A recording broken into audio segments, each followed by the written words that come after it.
Okay, I think we're live on Facebook and we're recording. So check. I'm Ryan Lanier with Organizing for Good. I'm here in Austin, Texas. And I say this every week, but I mean it every week. This is my favorite part of my entire week, where I get to bring you a nonprofit shout out.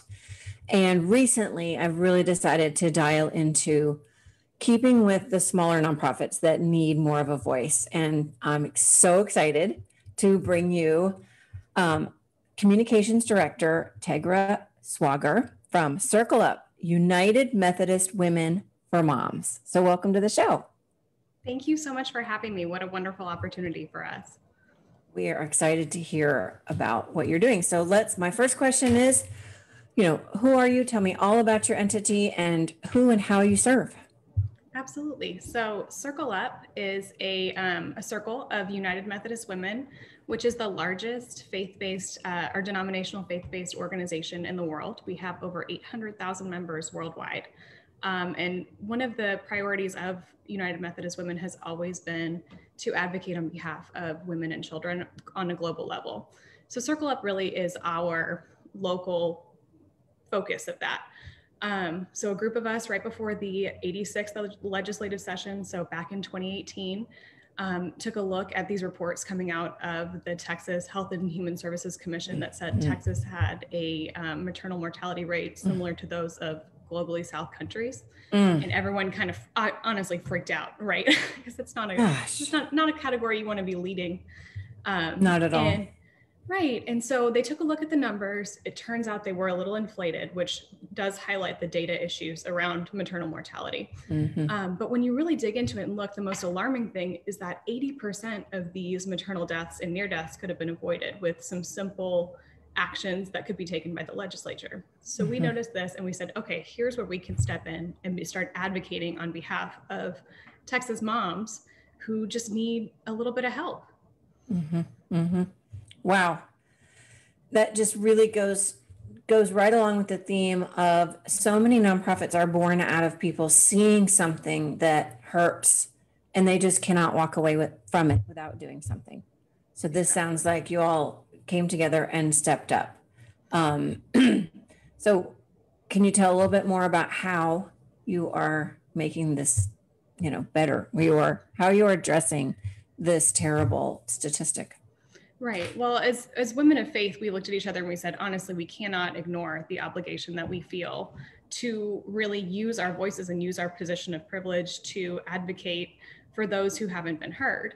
So our main goal is to try to create this kind of coalition with faith-based organizations and also the organizations that have been doing this work for decades of trying to advocate for better healthcare for Texans, particularly moms, particularly children. And so we've really found our kind of niche in partnership with these groups that are doing the work. So amplifying their voices and giving them a new way to communicate with a different group of people that they maybe haven't been able to reach before. It's all about banding together because we can be so much more exponentially impactful that way, which I see this over and over with nonprofits as well. They all see, hey, we're all eyes on this particular thing. Let's work together. Right. And I feel like the faith community has definitely been pigeonholed as having a certain political stance, whereas we found this issue of maternal health where it's like, well, no matter what side of the aisle you're on, we all care about moms and healthy moms are important to everybody. So how can we bring everybody together for a common goal and really improve things for so many Texas families? That's great. When you empower a woman, I mean, I've interviewed lots of nonprofits where the woman, when you highlight and support a woman, you are supporting a group. We don't walk alone. We are an entourage. We are a we all the time. So it's just even that much more important what you're doing. I would love for you to highlight the news you received about last night from the House. Yes. You mean this morning? Yeah, 3 a.m. 3:05. So we, one of the bills that Circle Up has really been advocating for and pushing for this session is Tony Rose's HB 133. This is a bill that it has a different call number, but last session it passed the House and it died waiting in the Senate. This year, we were able to, or not we, but a coalition of groups were able to push it through the House, and then it was heard in the Senate, and we had to get it voted out by the deadline, which was last night before adjournment. And you better believe that bill was the last one. It got called at 3 a.m. The deadline supposed to be midnight, but kudos to those senators who worked through the night to try to get these bills passed, and it was the very last one called. It passed almost unanimously through the Senate, so we cleared that hurdle. One of the things that it does need to look at now, we should celebrate where it is because that's huge progress. But now the hurdle that we're facing is there were some significant changes between the original bill that was passed through the House and the one that ended up passing through the Senate. The most notable one being that they originally the coverage was going to be for 12 months and the Senate has cut it to 6. So now they're going to go back into conference committee and try to figure out where they can meet in the middle. For Circle Up, we honestly were super hopeful that the 12 months was going to go through. Adding 12 months or extending coverage for moms postpartum, right now it was 2 months to 12 months would really cover the window in which the majority of maternal deaths happen. So a lot of these deaths, especially the preventable ones, can be stopped with continuous care. So an example that we like to use is there's something called cardiomyopathy, which is a heart condition that is a pretty common cause of maternal death and near deaths in women. And it's something that can be caught in the prenatal health screening. And then with continuous coverage from a cardiologist through the first year of pregnancy, you can manage it. When women lose their healthcare at 2 months, they roll onto something called Healthy Texas Women, which is a great preventative services program that the state of Texas does. However, it's not comprehensive healthcare, so it doesn't include visits to a cardiologist. Sure. And a lot of these women that are suffering don't have the means to see a cardiologist. They don't have a transportation to get there. And there's all these barriers to health that eventually a lot of women just give up and sacrifice themselves for the health of their family or convenience or they have so many other things going on, especially as most moms can identify with that of putting your own health issues on the back burner, right? Yes. And so for these women, a lot of times that's what ends up happening. And then ultimately they have to use the ER as their doctor. Right. It just goes untreated and more unfortunate things happen. And so giving them this full 12 months of healthcare coverage where they can stay with their consistent providers, where they can manage these conditions before they get crazy would be a game changer. So we're hoping they can find some middle ground and end up extending it to the full 12. If they end up just doing 6, 4 months is better than nothing, but we're really hopeful. Right. So basically the bill is to extend Medicaid for 12 months for maternal for patients, moms. for moms. Yes. So a lot of women who qualify for Medicaid they qualify for Medicaid once they become pregnant. And the current Medicaid standard is they will lose that coverage 2 months after delivery. Okay. So that's the change that we're advocating for, because we do believe that coverage can make a big difference. Excellent. I wanted everybody watching to know exactly.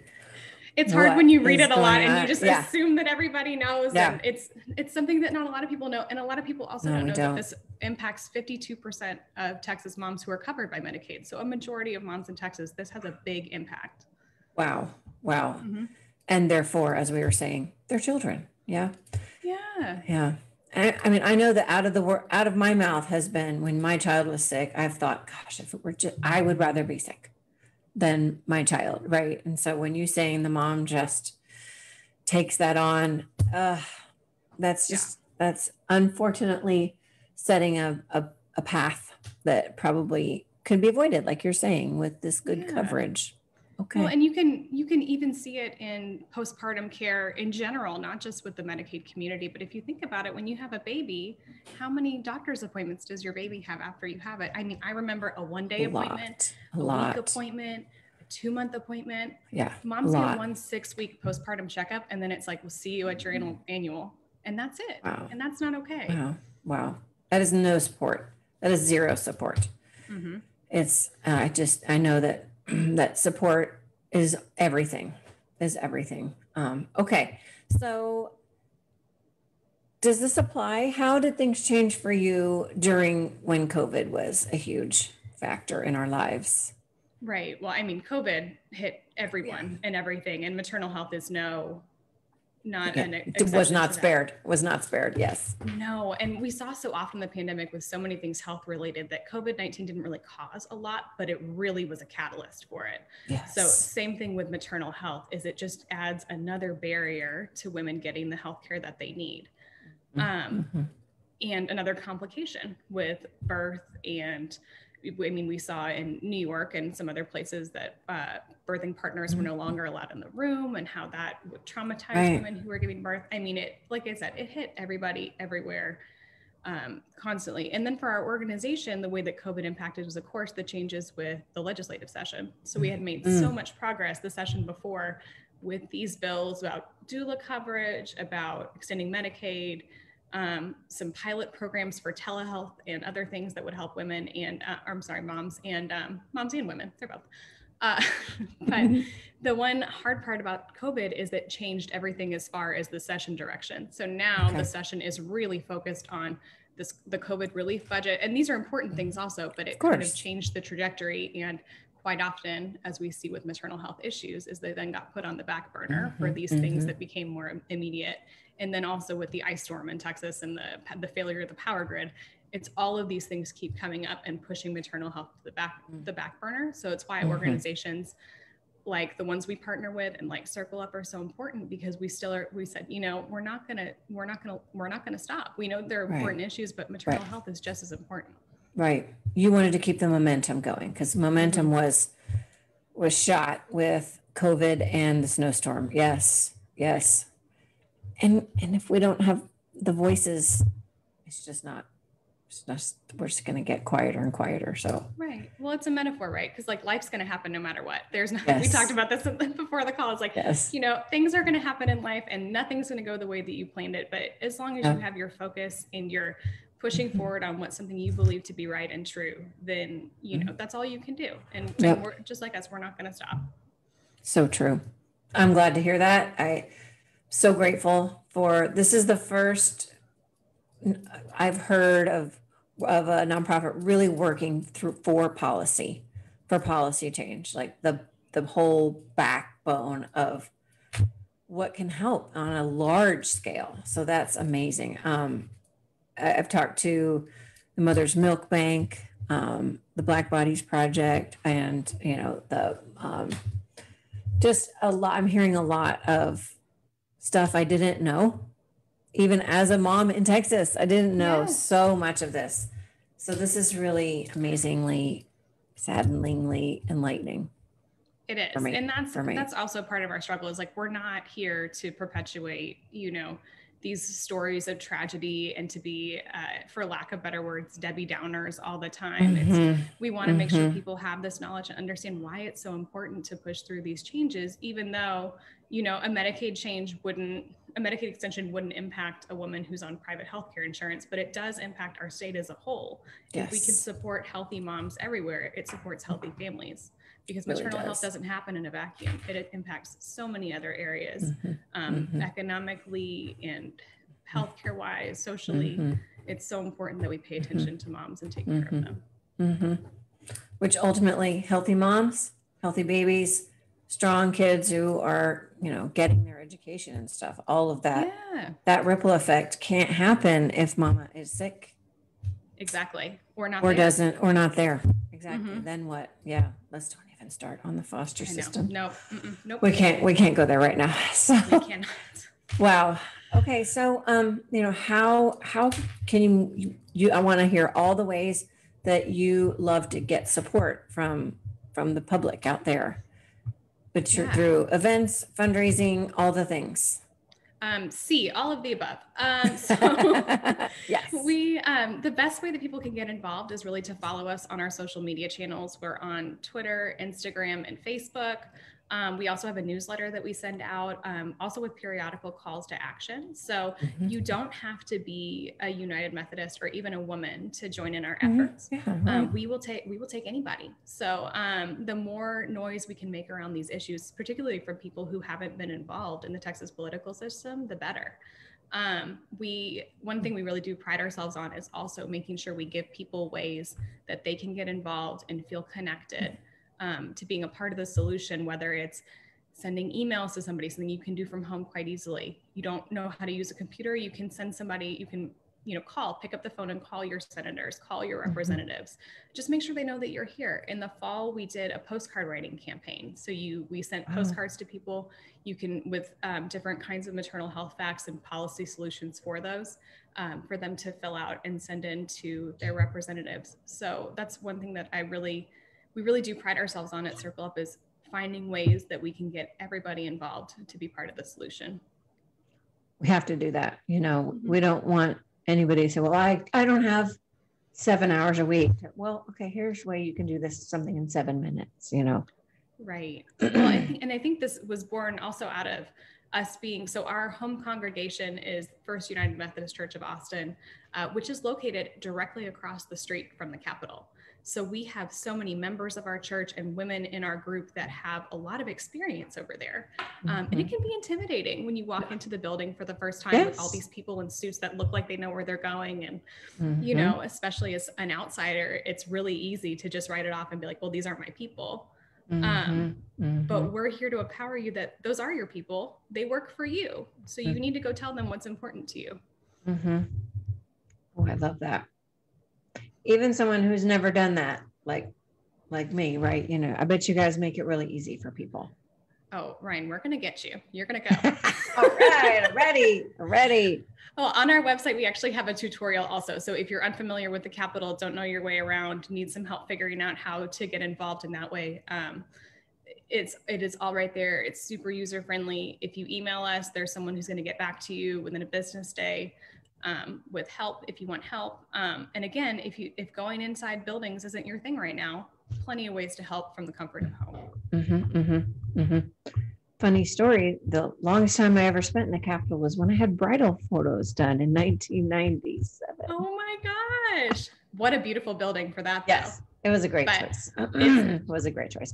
But we're going to get you back in there, though. Incredible things going on. And yeah, that is a lot for sure. Do you do, events or anything?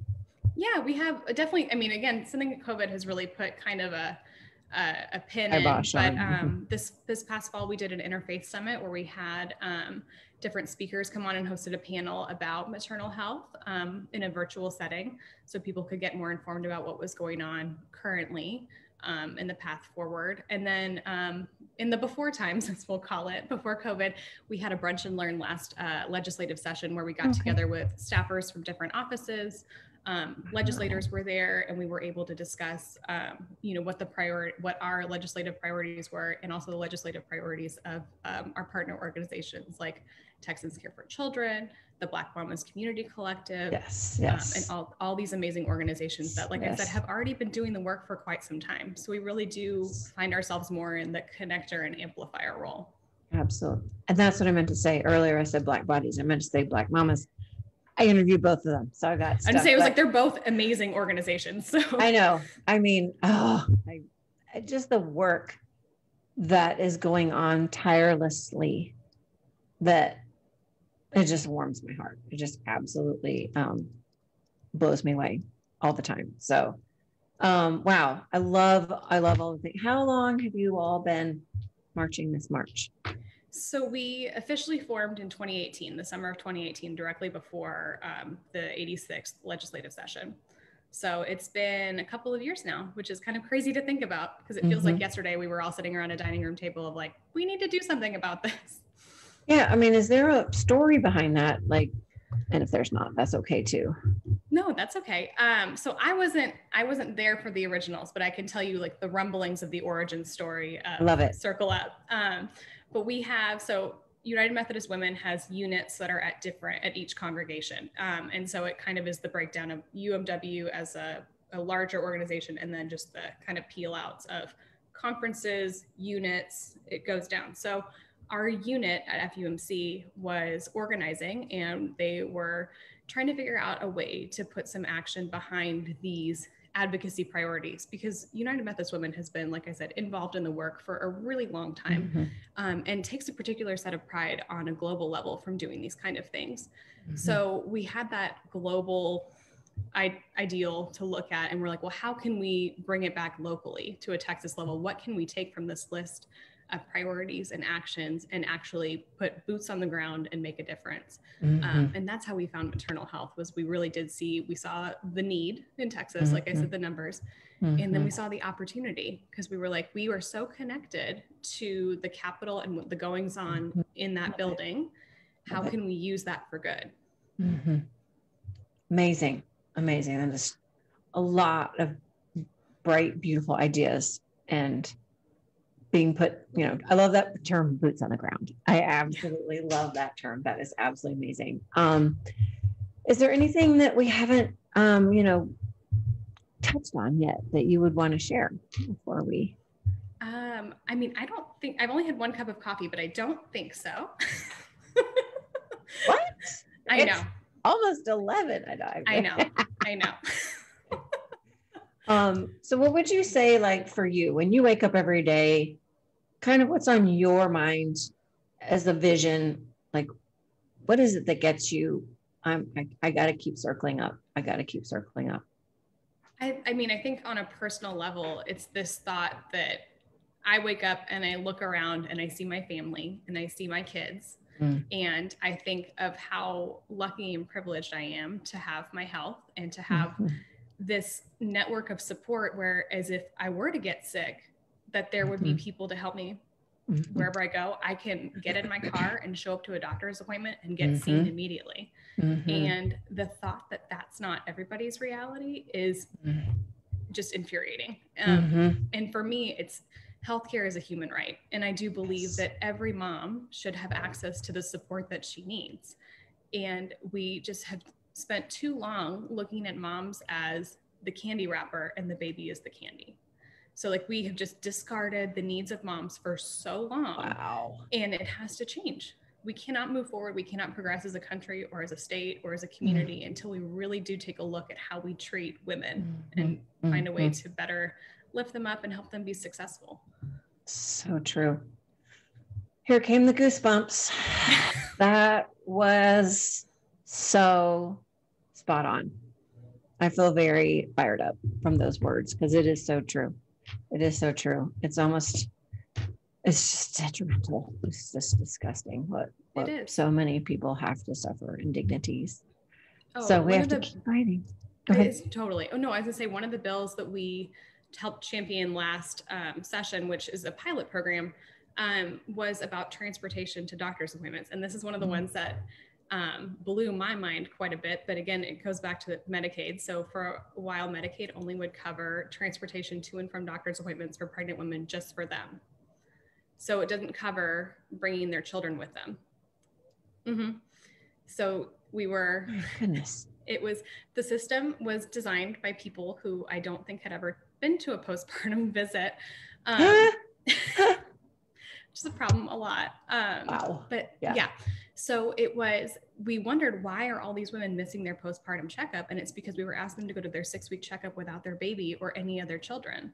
So they'd have to find childcare in order to get, So it's one of those mind-blowing things where I didn't think about it, because I was like, well, if I needed to go to a doctor's appointment, I just put the car seat in the car and I drive.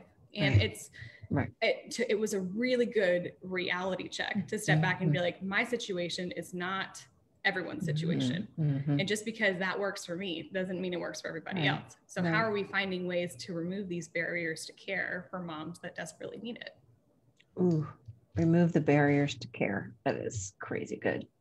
A lot of good bumper stickers here for sure. Wow.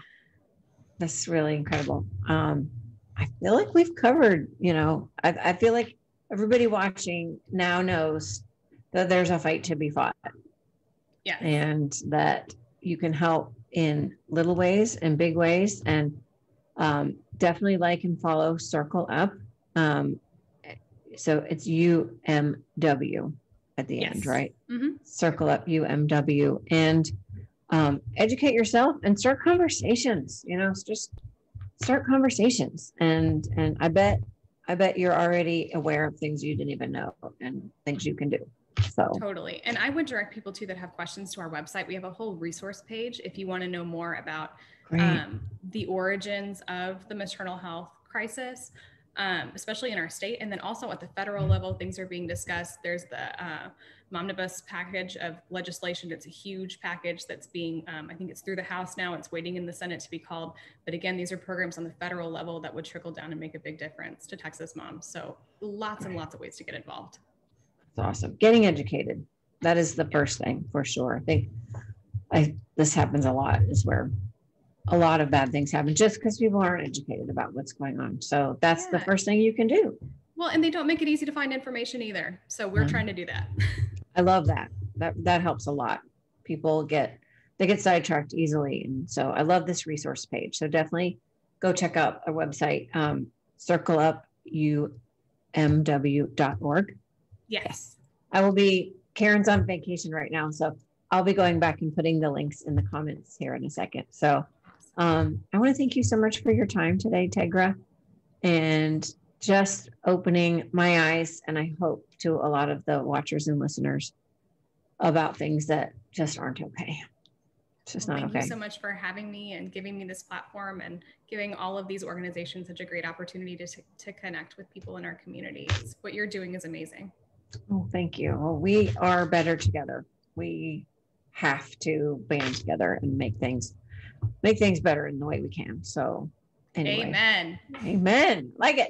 I like it.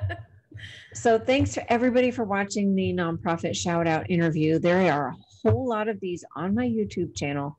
So please go like and subscribe that, and just spend a little time seeing what's going on locally here in Austin. It's only a small representation of the amazing things that are going on across the country as well. If you're watching from somewhere else, look into your local nonprofits as well. So next week, oh my gosh, I wrote it down, and now literacy first. Yes. Every time I'm like, what's the next one? Literacy first will be next week.